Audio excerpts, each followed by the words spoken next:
One of the primary reasons is the long-lasting easing monetary policies. Yen appreciated against USD after the Plaza Accord in 1985, so the Bank of Japan cut the official rates for 6 consecutive times from 5 to 2.5% to boost the export and the GDP growth. As a result, hot money flowed into the Japan asset market. A big bubble formed in Japan. Furthermore, Japan reduced the regulation of the bank, so the competition between banks had led to aggressive lending. Banks did not care too much about the repayment ability of the borrowers. As a result, the bank market became highly leveraged and the risk of it increased significantly. At the same time, properties were often used as collaterals for lendings, which initially seemed beneficial as property prices were predicted to increase. It was a disaster when the property price dropped. Many people were not able to repay their debt and went bankrupt, and the banks couldn't earn back their money by selling the properties. Thus, the banking system also suffered.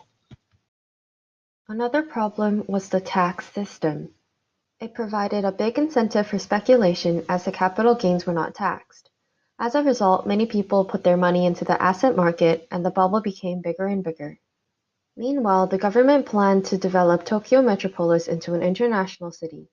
This also increased the demand for the land and commercial property in the city. All these pushed up the prices of the assets. It all started with people's over-optimism about the market, believing the prices will keep rising. In 1989, Nikkei stock index reached over one-third of the total capitalization in the world, while investors regarded it as a fair value. The asset price increased to an unreasonably high level in the late 1980s. The bubble burst in 1989, asset prices and property market dropped first, followed by stock prices. There was a prolonged fall in asset price in Japan.